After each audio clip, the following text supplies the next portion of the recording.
सुप्रभात बच्चों। उम्मीद है आप स्वस्थ, प्रसन्न और खुशहाल होंगे। पद, प्रतिष्ठा, वंश, जाति के नाम से नहीं, अगर काम से पहचाने गए हो तो समझ लो कि सही पहचाने गए हो तुम। हाँ, इस सुविचार के साथ आज के सत्र की शुरुआत मैं कर रही हूँ। बच्चों, प्रायः लोग अपना नाम, अपने पद, अपने पैसों आदि के दिखावे और आदि का वर्णन करके अपनी जगह बनाने की कोशिश करते हैं, लेकिन सच्ची जगह वही बना पाता है जो अपने कर्म से जाना जाता है। जैसे ई श्रीधरन का उदाहरण आप दे सकते हैं, जिन्हें मेट्रो मैन के नाम से भी जाना जाता है। आप ऐसे महात्मा गांधी, एपीजे अब्दुल कलाम आदि ऐसे अनेक उदाहरण हैं जो कि और किसी वजह से नहीं, अपने धन, वैभव, अपने पद की वजह से नहीं जाने जाते, बल्कि अपने पुरुषार्थ, अपने कर्म की वजह से जाने जाते हैं। तो चलिए बच्चों, अब हम लोग पाठ की तरफ चलते हैं। पिछले सत्र में आप लोगों ने पाठ 5 दो पहलवान पढ़ा, आदर्श वाचन किया और समझा, शब्दार्थ समझा, भावार्थ समझा। इसमें धरती पटक सिंह और मुखजोर सिंह नामक दो पहलवानों का वर्णन था। एक सच्चे मायने में पहलवान था और एक केवल बड़ी बड़ी बातें करने वाला पहलवान था। आपको कहानी याद आ गई होगी। अब हम लोग आगे बढ़ते हैं और पाठ के अभ्यास के प्रश्न की ओर चलते हैं। पहला प्रश्न है, धरती पटक सिंह अपनी शक्ति को बनाए रखने के लिए क्या क्या करता था? पाठ में आपने पढ़ा था कि धरती पटक, आप कैसे इसका उत्तर दे सकते हैं? ध्यान से सुनिए। आप भी अपने मन में ये बात दोहराइए, क्योंकि पाठ तो आपने अच्छे से समझा है। ठीक है, तो धरती पटक सिंह अपनी शक्ति को बनाए रखने के लिए, अपनी शक्ति को बनाए रखने के लिए प्रतिदिन घंटों व्यायाम करता था, वर्जिश करता था, घंटों व्यायाम, योग वगैरह करता था और साथ में प्रचुर मात्रा में पौष्टिक भोजन करता था। प्रचुर मात्रा में माने बहुत ज़्यादा मात्रा में, अधिक मात्रा में, जितना सामान्य आदमी करते हैं उनसे अधिक वो भोजन किया करता था। तो हम लोग क्या इसका उत्तर लिख सकते हैं कि धरती पटक सिंह अपनी शक्ति को बनाए रखने के लिए घंटों व्यायाम करता था और प्रचुर मात्रा में पौष्टिक भोजन अर्थात जिसमें सभी विटामिन्स, प्रोटीन्स, आयरन, कैल्शियम, खनिज, मिनरल्स आदि पाए जाते हैं, ऐसा पौष्टिक भोजन वो करता था। चलिए, अब हम लोग दूसरे प्रश्न की ओर चलते हैं। मुखजोर सिंह अपने घर से क्यों भाग खड़ा हुआ? मुखजोर सिंह क्यों भाग खड़ा हुआ था?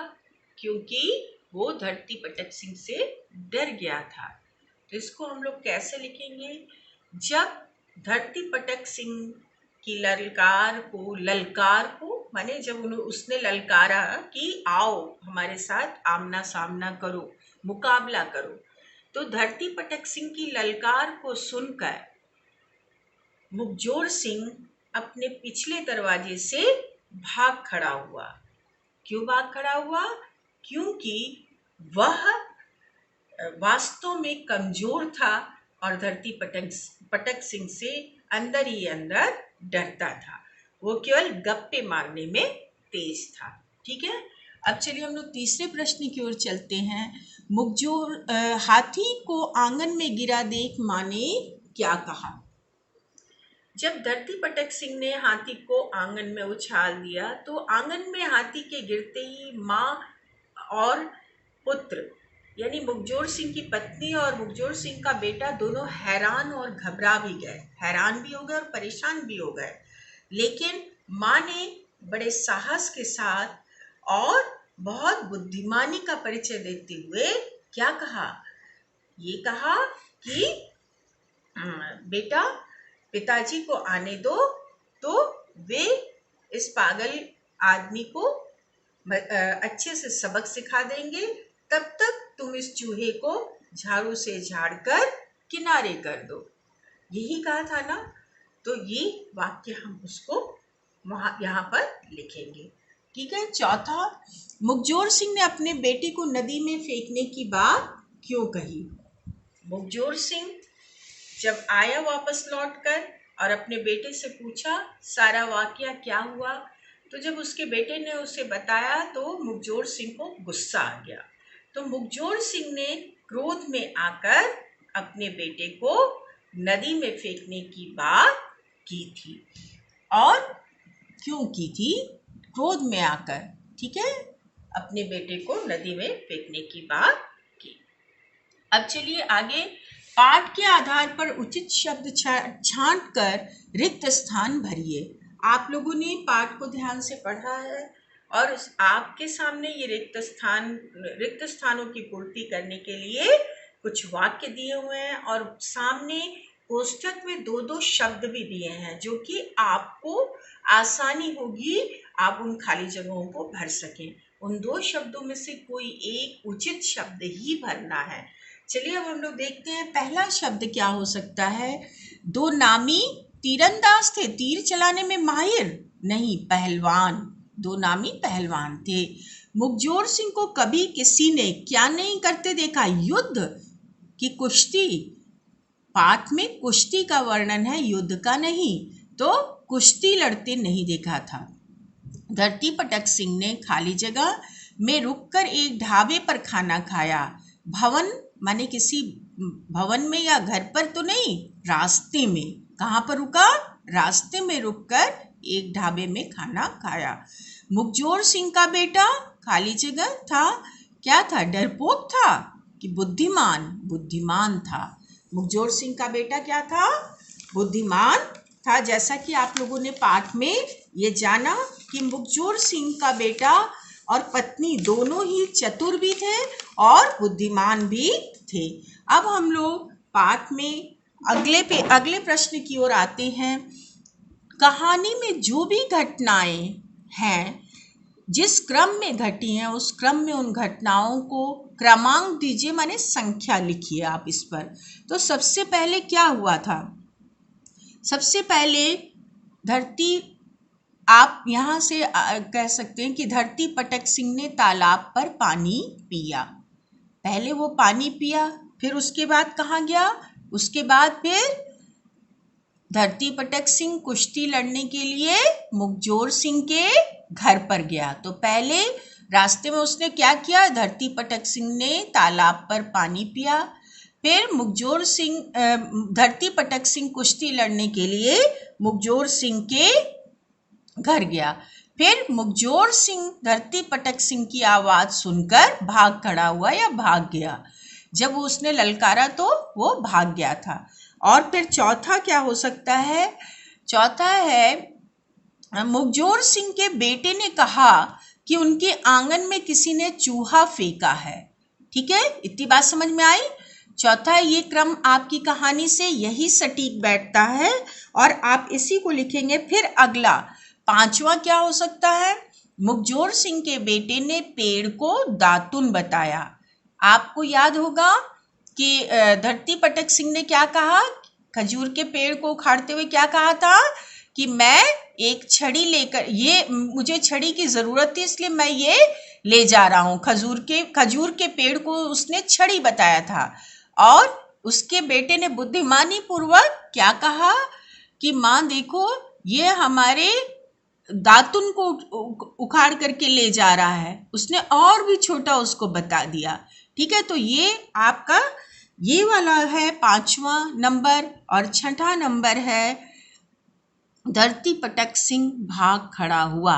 जब इतनी बातें धरती पटक सिंह ने सुनी तो उसके भी मन में डर बैठ गया और वो वहां से सर पर पैर रखकर भाग खड़ा हुआ। धरती पटक सिंह भी भाग खड़ा हुआ। यहाँ 6ठा नंबर। और 7वां नंबर मुखजोर सिंह ने अपने बेटे की पीठ थपथपाई। तो पहला यहाँ पर क में और दूसरा यहाँ पर यहाँ पर है, उसके घर गया। ठीक है बच्चों। और तीसरा, पहला आपने क्या लगाया, धरती पटक सिंह ने तालाब पर पानी पिया। और दूसरा लगाया, मुखजोर सिंह के घर गया। और तीसरा क्या लगाया, धरती पटक सिंह, मुखजोर सिंह धरती पटक सिंह की आवाज सुनकर भाग खड़ा हुआ।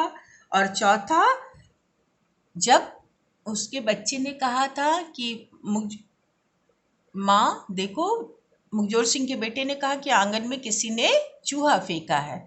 और फिर आगे पांचवा, दातुन वाली बात। और छठवां, धरती पटक सिंह भाग खड़ा हुआ। और सातवां, मुखजोर सिंह ने अपने बेटे की पीठ थपथपाई। तो आप यहाँ पर संख्या डाल लेंगे अपनी किताब में। चलिए अब हम लोग आगे चलते हैं बातचीत के लिए। प्यारे बच्चों, बातचीत के लिए के प्रश्न से आप अगर सामने होते तो हम लोग बातचीत करने का एक अलग आनंद आता, लेकिन आप चूंकि सामने नहीं हैं तो ये एक तरफा ही बात हो रही है। तो मैं, जो मुझे समझ में आ रहा है इस प्रश्न को पढ़ने के दौरान, और जो मैं उम्मीद करती हूँ कि आप इस बात को जवाब देते ऐसे, वो मैं आपसे यहाँ पर चर्चा कर रही हूँ। धरती पटक सिंह मुखजोर सिंह के घर से क्यों भाग खड़ा हुआ? धरती पटक सिंह को उसकी, मुखजोर सिंह की पत्नी और बच्चे ने ये विश्वास दिलवा दिया था कि मुखजोर सिंह वाकई एक बहुत ही बलशाली पहलवान है, और अगर धरती पटक सिंह उससे युद्ध करेगा तो निश्चित हारेगा। इस बात का विश्वास दिला दिया, मनगढ़ंत बातें, तरह तरह की बातें चतुराईपूर्ण ढंग से कर करके। और अंत में धरती पटक सिंह डर के मारे भाग खड़ा हुआ। क्या मुखजोर सिंह सच में ताकतवर और निडर पहलवान था? बिल्कुल नहीं। आप लोगों ने पाठ पढ़ा तो आपको समझ में ही आया होगा कि मुखजोर सिंह एक कमजोर और डरपोक पहलवान था। तभी तो वो उसकी ललकार पर, धरती पटक सिंह की ललकार पर सामने आकर आमना सामना ना करने के बजाय पीछे के दरवाजे से भाग गया। ठीक है बच्चों। और तीसरा प्रश्न है, कहानी में पेड़ को छड़ी भी कहा गया है और दातुन भी, क्यों? कहानी में पेड़ को छड़ी कहा गया है। 3 स्तर दिखाया गया है किसी भी चीज का। जैसे पेड़ का 3 स्तर दिखाया गया है। एक सर्वोच्च, माने पेड़ का पूरा, खजूर के पेड़ की पूरी ऊंचाई। फिर एक दूसरा स्तर है जो मध्य तो ना कहेंगे और नीचा स्तर है। और तीसरा जो छड़ी के रूप में है। और तीसरा सबसे निम्न स्तर, उसकी सबसे कोमल टहनी वाला, वो है दातुन। तो 3 स्तर पेड़ के दिखाए गए हैं। और प्रश्न किया गया है कि यदि आपके सामने रस्सी और हाथी हो तो आप इसकी व्याख्या कैसे करेंगे? आप इसको क्या क्या कह सकते हैं? प्यारे बच्चों, ये जवाब आप लोग सोच के रखिए। मैं अब इस सत्र के दौरान पूछूंगी कि रस्सी को आप क्या कह सकते हैं। यदि मुझे कहना हो तो मैं ऊन कहूँगी। यदि मुझे कहना हो तो मैं उसे धागा कहूँगी, ऊन और धागा। इसी तरह से यदि हाथी को कहना हो तो उसके बल और उसके आकार के आधार पर मैं या तो बैल कह सकती हूँ या भैंस कह सकती हूँ। और उसके सबसे छोटे रूप को उसके आकार और बल के आधार पर मैं चूहा भी कह सकती हूँ, गिलहरी भी कह सकती हूँ, या नेवला भी कह सकती हूँ। ठीक है बच्चों, अब आप सोचिए कि आप क्या बताएंगे। चलिए अब हम लोग अगले प्रश्न की ओर चलें। चौथा प्रश्न, कहानी दो पहलवानों को मुखजोर सिंह के बेटे की नज़र से कहिए। दो पहलवान को मुखजोर सिंह के बेटे की नज़र से कहिए। मेरे पिताजी मुखजोर सिंह बहुत नामी पहलवान थे। जैसे इस तरह से आपको बताना है। तो ये प्रश्न आपसे जब मैं मिलूंगी तब हम लोग ये इस प्रश्न पर बात करेंगे। ठीक है बच्चों, तो ये तीनों प्रश्न पे हम लोगों ने चर्चा की। अब हम अनुमान कल्पना के प्रश्न पर आते हैं। अनुमान कल्पना का प्रश्न, जैसा कि ये प्रश्न आपके पाठ में इसलिए विशेष करके दिया जाता है कि आपकी कल्पना शक्ति का विस्तार हो, आप कल्पना को विस्तार दें। इस प्रश्न को आप स्वतः करेंगे, लेकिन मैं आपको थोड़ा सा अपनी तरफ से समझा सकती हूँ। प्रश्न है कि धरती पटक सिंह के हाथी को मुखजोर सिंह के आंगन में फेंक देने पर हाथी का क्या हुआ होगा। जब धरती पटक सिंह ने उसकी सूंड पकड़कर उनके मुखजोर सिंह के आंगन में फेंका तो उस हाथी बेचारे का क्या हुआ होगा। हाथी को गहरी चोट आई होगी और हाथी कुछ पल के लिए बेहोश जरूर हुआ होगा। ऐसी तो कल्पना आप भी कर सकते हैं, इसके अलावा भी कुछ बता सकते हैं। और दूसरा प्रश्न है, अगर धरती पटक सिंह मुखजोर सिंह से कुश्ती लड़ने में हार जाता तो क्या होता। यदि धरती पटक सिंह मुखजोर सिंह से, ऐसा तो होता नहीं, लेकिन अगर होता भी, मुखजोर सिंह से हार जाता तो धरती पटक सिंह का यश या कीर्ति या नाम जो दूर दूर तक फैला हुआ था कि वो कभी हारता नहीं था, बड़े बड़े पहलवानों को धरती पटक सिंह ने पस्त कर रखा था, तो उसका नाम और यश डूब जाता और धरती पटक सिंह खुद भी बहुत निराश होता। और मुखजोर सिंह जो पहले से बोलने में बहुत अपने मुंह मियाँ मिट्ठू बनने वाला व्यक्ति और अपनी बातें बढ़ा चढ़ा कर करता। अब हम लोग अगले प्रश्न, भाषा की बात। भाषा की बात आप लोगों के पाठ में विशेष रूप से आप लोगों को व्याकरण की दृष्टि से मजबूत बनाने के लिए दिए जाते हैं। आपको पाठ में आसान तरीके से कुछ न कुछ व्याकरण से संबंधित अभ्यास जोड़कर यहाँ पर भाषा की बात दी के प्रश्न होते हैं। प्यारे बच्चों, यहाँ पर विशेषण से संबंधित कुछ प्रश्न हैं। अब विशेषण मैंने दिमागी लड़ाई जब आपको पढ़ाया था तो समझाया था और इस तरह का नोट्स मैंने आपको दिया भी था। आप लोग दिमागी लड़ाई जब भाषा अभ्यास में आपने पढ़ा था तो मैंने आपको विशेषण समझाया था। आप उस नोट्स को खोल करके एक बार आज और देख लीजिएगा। सब चीजें पूर्व ज्ञान से अपने आज के प्रश्न को जोड़िएगा। मैं संक्षेप में विशेषण फिर से आपको समझा दे रही हूँ। विशेषण क्या है? जो शब्द संज्ञा या सर्वनाम की विशेषता बताते हैं उन्हें हम विशेषण कहते हैं। जैसे नीली साड़ी, जैसे काला बाल, जैसे सफ़ेद कागज या सफ़ेद पेपर, जैसे नीली कलम। तो नीली कलम, यहाँ पर विशेषण क्या है? नीली। और कलम क्या है? विशेष। दो चीजें होती हैं। जिस संज्ञा या सर्वनाम की विशेषता बताई जाती है वो विशेष्य है। क्या है वो? विशेष्य। और जो विशेषता बताई जाती है वो विशेषण।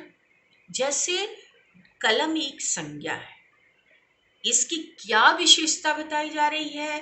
नीली या पीली। आप पीली कलम भी कह सकते हैं, नीली भी। तो इसकी विशेषता बताई गई पीली कलम। तो पीली क्या है? विशेषण। और कलम क्या है? विशेष। इतनी बात समझ में आई? सब बच्चे समझ गए? ऐसा प्रश्न पूछा जाता है कि दिए गए वाक्य में विशेषण और विशेष्य अलग अलग छांट कर लिखिए। तो जब आपको विशेषण क्या है और विशेष्य क्या है ये समझ में आएगा तो आप फट से कॉलम बना लेंगे विशेषण का और विशेष्य का और उसमें छांट के नीचे लिख देंगे। आई बात समझ में? जैसे हरा दुपट्टा। अब यहाँ पर हरा क्या है? हरा विशेषण है और दुपट्टा विशेष्य। इतनी बात समझ में आई बच्चों? अब मेरे ख्याल से आप समझ गए होंगे। फिर से अब इसके 4 भेदों पे थोड़ी चर्चा कर लेते हैं। पहला, गुणवाचक विशेषण। गुणवाचक विशेषण जिसमें हर एक गुण भी और अवगुण भी आएगा। अवगुण माने जैसे कोई सुपुत्र या सुपुत्र नहीं, जैसे सुंदर और कुरूप भी आएगा। कुरूप भी और सुंदर भी। जैसे मीठा, मीठा भी आएगा, और जैसे जैसे स्वादिष्ट भी आएगा, और जैसे बेस्वाद भी आएगा। आ रही बात समझ में? और इसके अलावा जितनी भी लंबाई, ऊंचाई, गुण, दशा, ये सारी चीजें आपकी आपके गुणवाचक विशेषण में आएंगे। इतनी बात समझ में आई? सुंदर फूल, अच्छा बच्चा, श्रेष्ठ पुरुष, बुद्धिमान लड़का, ये सारे विशेषण, कुशल बच्चा, ये सारे विशेषण गुणवाचक विशेषण में आए। इतनी बात समझ में आई बच्चों? अब हम लोग दूसरे विशेषण की तरफ चलेंगे, संख्यावाचक विशेषण। संख्यावाचक विशेषण के भी दो भेद हैं, एक निश्चित संख्यावाचक विशेषण और एक अनिश्चित संख्यावाचक विशेषण। जब कोई संख्या निश्चित रूप से बताई जाए कि इतने संज्ञा के साथ या सर्वनाम के साथ जोड़ी जाए, तो वो संख्यावाचक विशेषण है। जैसे एक लड़का, इतनी बात समझ में आई? जैसे 5 किताब, तो 5। एक, यद्यपि ये संख्या है लेकिन यहां पर ये विशेषण के रूप में प्रयोग हुई है। इतनी बात समझ में आई? लेकिन अगर अनिश्चय संख्यावाचक विशेषण, अनिश्चय माने कुछ किताब, कुछ बच्चे, ये अनिश्चित संख्या, किताब है लेकिन कितनी है ये निश्चित नहीं, तो वो अनिश्चित संख्यावाचक विशेषण हुआ। और तीसरा है परिमाणवाचक विशेषण। परिमाण का अर्थ होता है जिन चीजों को हम नाप सकते हैं और तौल सकते हैं, वो परिमाणवाचक विशेषण है। नाप सकते हैं, जैसे 4 मीटर कपड़ा दे दो, जैसे 5 एकड़ जमीन खरीद ली मैंने, जैसे 1 किलो चीनी दे दो। ऐसी चीजें जिन्हें आप नाप कर या तौल कर जिसका परिमाण नापते हैं, वो परिमाणवाचक विशेषण। इतनी बात समझ में आई? इसमें भी निश्चित और अनिश्चित परिमाणवाचक। निश्चित में थोड़ी चीनी दे दो, ये अनिश्चित, और 1 किलो चीनी दे दो, ये निश्चित। थोड़ा कपड़ा दे दो, ये अनिश्चित। 5 मीटर कपड़ा दे दो, ये निश्चित। थोड़ी जमीन दे दो, ये अनिश्चित। 5 एकड़ जमीन दे दो, ये निश्चित। परिमाणवाचक। इतनी बात समझ में आई? अब चौथा और अंतिम विशेषण है सार्वनामिक विशेषण।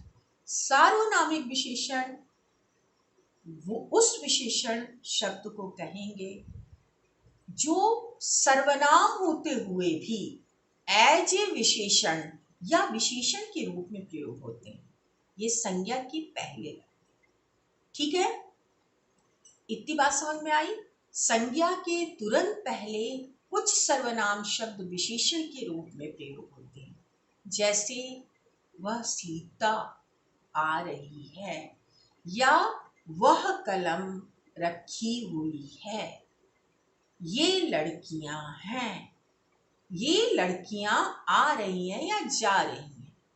यहाँ पर वह, यह, ये सर्वनाम होते हुए भी एज ए विशेषण या विशेषण के रूप में प्रयोग हुई। इतनी बात समझ में आई बच्चों? अब हम लोग विशेषण के प्रयोग यहाँ पर देखेंगे अपने पाठ में। चलिए, यही चीज मैंने आपको अभी समझाई, ध्यान पूर्वक पढ़िए। विशेषता बताने वाले शब्दों को विशेषण कहते हैं। जिन शब्दों की विशेषता बताई जाती है उन्हें विशेष्य कहते हैं। यही बात मैंने अभी इतनी देर समझाई। अब चलिए उदाहरण। नामी पहलवान, नामी, इसमें नामी विशेषण है और पहलवान विशेष्य, जैसे मैंने आपको दुपट्टे और कलम के उदाहरण के द्वारा समझाया। ठीक है बच्चों, इतना समझ में आया? अब आप पाठ में आए कोई 4 विशेषण व विशेष्य शब्द लिखिए। चलिए हम लोग पहले पेज की तरफ चलते हैं। आप लोगों ने भी ध्यान से देखा होगा, कुछ विशेषण शब्द यहाँ पर आपको दिखेंगे। जैसे पहला आप ये लगा सकते हैं, बलशाली पहलवानों। बलशाली ये गुणवाचक विशेषण है। फिर पौष्टिक भोजन, फिर सामान्य व्यक्ति, ये भी पौष्टिक भी और सामान्य भी, ये भी आपका विशेषण पौष्टिक और सामान्य और बलशाली। अब अगले पेज पे हम चलेंगे। अगले पेज पर हम कह सकते हैं, जैसे आप देखिए इधर, जैसे उस तालाब पर प्रतिदिन एक हाथी, संख्यावाचक एक हाथी, एक यहाँ पर संख्यावाचक विशेषण है। तो आपको 4 विशेषण यहाँ पर मिल गए लिखने के लिए। क्या क्या आपने देखा? पहला आप लिखेंगे बलशाली पहलवान, दूसरा पौष्टिक भोजन, तीसरा सामान्य व्यक्ति और चौथा एक हाथी। हम लोग यहाँ पर लिख लेंगे, क्या क्या चीज लिखेंगे? पहला बलशाली पहलवान, दूसरा पौष्टिक भोजन और तीसरा सामान्य व्यक्ति और चौथा एक हाथी। विशेषण क्या होगा? एक, पौष्टिक, सामान्य, बलशाली और यहाँ पर उसी के अनुसार विशेष। अब चलिए हम लोग विशेष क्या होगा? पहलवान, भोजन, व्यक्ति और हाथी। अब हम लोग अगले पेज पर चलते हैं।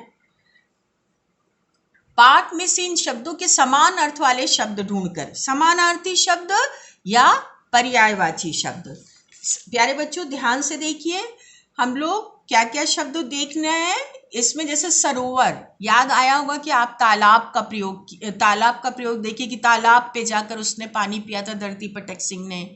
और फिर दिवस, एक दिन, अभी आपने पढ़ा एक दिन, तो दिवस का दिन। फिर गृह, घर, किसके घर गया था धरती पटक सिंह? मुखजोर सिंह के घर। और उनकी पत्नी और बच्चे ने क्या हिम्मत दिखाई, साहस या हिम्मत, या तो वो हिम्मत हो तो सामने आओ, धरती पटक सिंह ने कहा था, तो यहाँ पर आप हिम्मत लिखेंगे। तो सरोवर का तालाब, दिवस का दिन, गृह का घर और साहस का हिम्मत। अगला प्रश्न जीवन मूल्य है, जो कि आपको अपने से करना है। यही आज का आपका गृह कार्य है। मुखजोर सिंह का बेटा बड़ा बुद्धिमान था। उसकी माँ ने समझदारी दिखाते हुए कहा, बेटा घबराने की कोई बात नहीं। बुद्धिमानी, अब आपसे ये प्रश्न पूछा गया है कि बुद्धिमानी और समझदारी से किए गए काम में सफलता प्राप्त होती है, क्यों? एक बड़ी पुरानी कहावत है, अक्ल बड़ी की भैंस। तो स्वाभाविक है कि देखने में तो भैंस बड़ी है, लेकिन अक्ल ही ज्यादा बड़ी मानी जाती है। बड़ी बड़ी समस्याओं का हल अक्ल के या बुद्धि के आधार पर बड़ी आसानी से कर लिया जाता है। शारीरिक बल की जगह बुद्धि बल अधिक महत्वपूर्ण होता है। तो आप इस तरह से इस प्रश्न की व्याख्या कर सकते हैं। इसे आप खूब सुंदर लिखिएगा। फिर उसके बाद, मुखजोर सिंह का बेटा इतना बलशाली है तो हो सकता है कि वो खुद मेरे जितना या मुझसे अधिक बलशाली हो। ये सोचकर वो थोड़ा भयभीत हुआ। अब जीवन में भयभीत होना उचित है या अनुचित? बिल्कुल अनुचित है। अनुचित माने गलत है। किसी भी परिस्थिति में हमें डरने की जरूरत नहीं होती। हम डर करके कोई काम गलत कर लेते हैं, बल्कि भयभीत ना होकर तुरंत जो समस्या आई है उसका हल ढूंढें। तो उचित बिल्कुल नहीं है, बिल्कुल अनुचित है डरना। हमें अपने भय पर नियंत्रण करने के लिए क्या क्या करना चाहिए? अगर हमें हमारे अंदर कोई किसी चीज को लेकर डर व्याप्त है, डर बैठा है या हमें डर लग रहा है, तो हमें पहले उसकी सच्चाई का पता लगाना चाहिए। जैसे अंधेरा है, आप नीचे रस्सी गिरी हुई और आप सोच रहे हैं ये तो सांप है, और डरे हैं और चारपाई पे दुबक कर बैठे हैं, किंतु जैसे ही आप लाइट चलाए आपको सच्चाई का पता चला, अरे ये तो रस्सी थी, मैं इतनी देर से डर रहा था। अर्थात ज्ञान के प्रकाश से मनुष्य अपने डर पर काबू पा सकता है। डर का सबसे अचूक और सटीक रास्ता है ज्ञान का प्रकाश। जैसे जैसे मनुष्य ज्ञानी बनता है, डर उसके अंदर से खुद खत्म होता जाता है। चलिए अब हम लोग अगले प्रश्न की ओर चलते हैं। कुछ करने के लिए, हम सबको भी स्वस्थ रहने के लिए पौष्टिक और संतुलित भोजन करना चाहिए। पौष्टिक भोजन में कौन कौन से पोषक तत्वों का होना जरूरी है और क्यों? वे हमें क्या क्या खाने से मिलते हैं नीचे दी गई तालिका में लिखिए।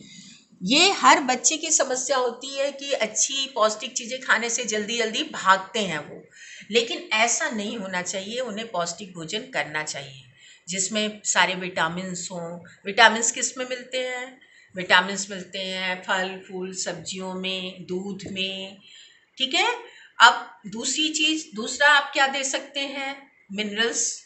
मिनरल्स फल फूल में मिलते, फल सब्जियों में मिलते हैं। और तीसरा आप क्या दे सकते हैं? प्रोटीन। प्रोटीन सब तरह की दालें, राजमा, मूंगफली और अंडा, ये सब, और चना, ये सब चीज़ों में, साबुत दालों में भी, ठीक है। और तीन चीज मैंने बताई, पांच यहाँ पे देने हैं। और क्या चीज? वसा। वसा माने फैट जिसको आप कहते हैं। वसा किस में मिलता है? वसा हर तरह के घी, मक्खन और पनीर, ये सब चीज़ों में, तेल, ठीक है। और सूखे मेवे में। ऐसी आयरन, आयरन किस में मिलता है? गन्ने के रस में, आपको गुड़ में, आपको सेब में, आपको केले में, आपको पत्तीदार सब्जियों में। तो आप इसको अच्छे से समझकर लिख लीजिएगा। अब चलिए हम लोग अगले पेज पे आते हैं। ये बड़ा इंटरेस्टिंग है, बड़ा रुचिकर प्रश्न है। नीचे खाने की चीज़ों को के चित्र दिए हैं, इन्हें पहचान कर इनके नाम लिखिए। उनमें से जो पौष्टिक है उन्हें खाने से, जो पौष्टिक है और जिन्हें खाने से सेहत ठीक रहती है, उन पर आप सही का निशान लगाइएगा। जैसे ये पालक है तो पालक खाना बेहद जरूरी है, इस पे सही का। ये पिज्जा है, पिज्जा खाना बिल्कुल गलत है, ये एक जंक फूड है, इस पे क्रॉस का। फिर समोसा, ये भी जंक फूड है, इस पे भी क्रॉस का। फिर ये खीरा है जो आपको बिल्कुल खाना चाहिए अपने सलाद के साथ।